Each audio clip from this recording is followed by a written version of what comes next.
जो कर्मी शादी में जो कर्मी थे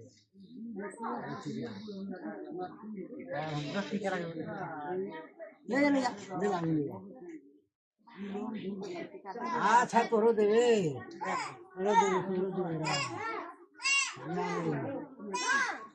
अगर बाकी कोनो दिन से हमें दिखाई देता उनका उनका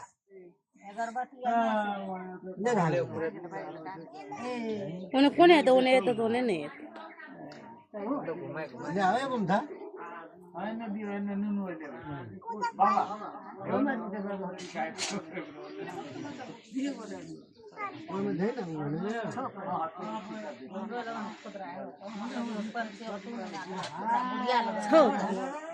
मुलगा चले तो मम्मी को दे ले किधर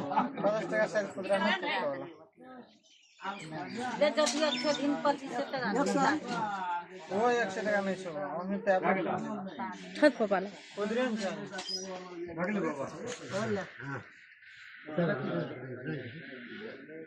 तुम्हें को ले होता है तो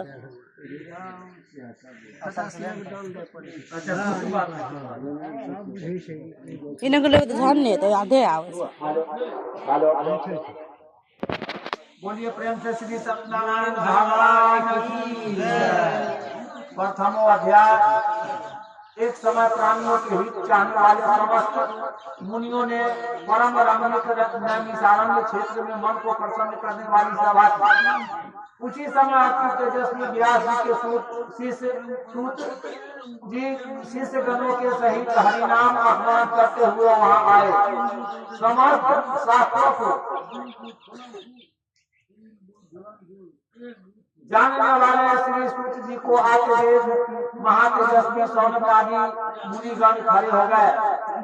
सब धर्मों को जानने वालों में श्रेष्ठ सूत जी तथा परम वैष्णव सौनकादि ऋषि परस्पर श्रीलता से पृथ्वी पर दंडवत नमस्कार करके सौनकादि मुनियों के दिए आदर पर संपूर्ण शिष्यों सहित अति बुद्धिमान सूत जी बैठे हुए सूत जी से सौनकादि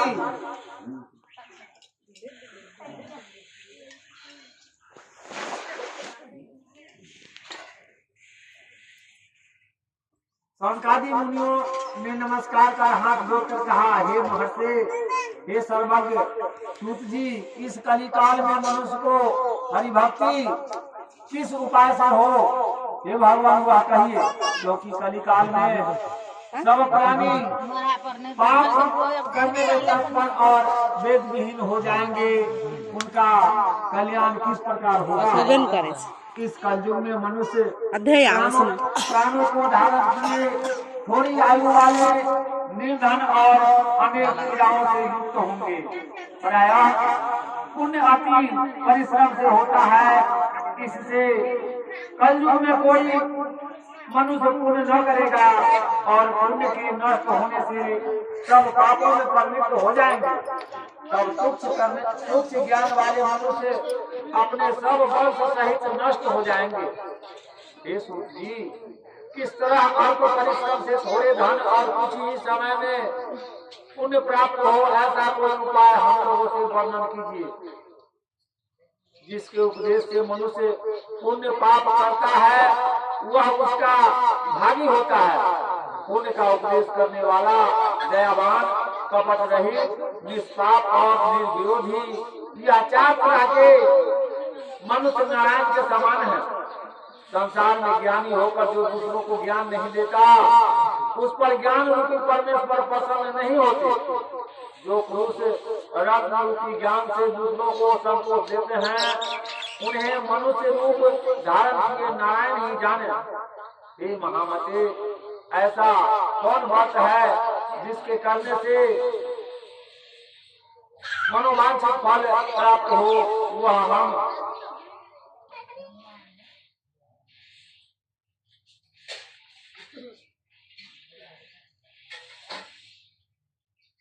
वह हम लोगों को सुनने की इच्छा है। हे मुनि श्रेष्ठ, आप वेद वेदांगों के ज्ञाता हैं। आप जैसा दूसरा कोई वक्ता नहीं दिखता, क्योंकि श्री वेद व्यास जी के आप शिष्य हैं। सूत जी बोले, हे मुनि श्रेष्ठ, तुम धन्य हो, तुम ही वैष्णवों में अग्रणी हो। कारण कि सब प्राणियों का तुम सदैव हित चाहते हो। हे सौनक, सुनो, मैं आपसे उस उत्तम बात को कहूँगा जिस बात को नारद जी ने लक्ष्मीपति भगवान से पूछा था और जिस प्रकार भगवान ने नारद जी से कहा। द्वितीय अध्याय। श्री सत्यनारायण भगवान की जय। एक समय नारद जी समस्त प्राणियों के हित की इच्छा से अनेक लोगों में घूमते हुए मृत्यु लोक में आए। यहाँ उन्होंने देखा कि सब प्राणी अनेक पीड़ाओं से युक्त और अनेक योनि में उत्पन्न होकर पाप कर्म से दुख पा रहे हैं। यह देखकर विचार किया कि इन लोगों का दुख किस प्रकार दूर हो। ऐसा मन में विचार कर विष्णु लोक में चले गए। वहाँ जिनके शुक्ल वर्ण 4 भुजाएं हैं, जिन्होंने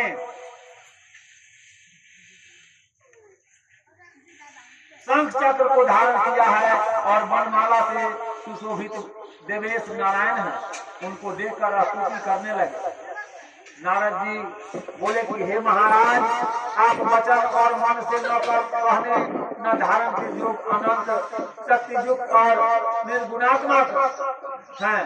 हे महाराज, आप सब प्राणियों के उत्पन्नकर्ता और भक्तों के दुख के नाशक हैं। यह स्तुति सुनकर विष्णु भगवान बोले, हे नारद, तुम किस काम से आए? तुम्हारे मन में क्या है? हमसे जो पूछोगे वह हम कहेंगे। नारद जी बोले, हे नाथ, मृत्यु लोक के सब प्राणी अनेक योनियों में उत्पन्न होकर निज पाप कर्म से कलेशित हो रहे हैं। हे महाराज, जिस छोटे उपाय से उनका कलेश दूर हो वह उपाय मैं सुनना चाहता हूँ। भगवान बोले, समस्त जनों पर कृपा कर तुमने बहुत अच्छा प्रश्न पूछा है, जिसके करने से मनुष्य मोह से छूट जाए। मैं ऐसा उपाय कहता हूँ, सुनो।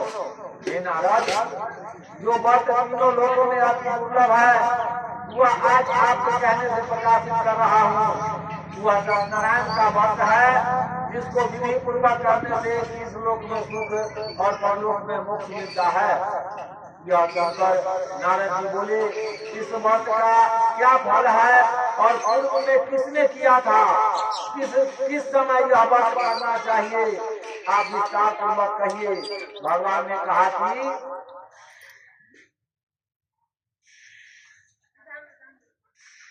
इसके करने से दुख शोक आदि नाश, धन धान की वृद्धि और संपत्ति की प्राप्ति तथा सर्वस्व विजय की प्राप्ति होती है।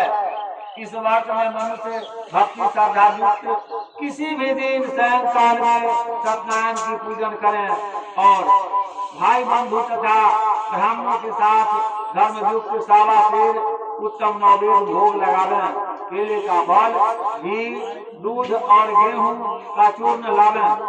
गेहूं का चूर्ण न हो तो चावल का चूर्ण, खांड अथवा गुड़ मिलावें। सावा पाव अथवा सावा शेर के हिसाब से मिलाकर भक्ति से सत्यनारायण को नैवेद्य लगावे। बांधवों के साथ कथा सुनकर ब्राह्मणों को दक्षिणा दें। श्री सत्यनारायण के प्रसाद को अपने भाई बंधुओं के साथ खाकर रात्रि में नृत्य गीता करें। तदंतर सब श्रोतागण सत्यनारायण का स्मरण करते हुए अपने अपने घर जाएं। इस प्रकार व्रत करने से मनोवांछित फल मिलता है। विशेषकर इस कली काल में पृथ्वी पर इससे बढ़कर दूसरा कोई उपाय नहीं है। हे नारद, जिन्होंने इस व्रत को पहले किया वह कथा सुनो।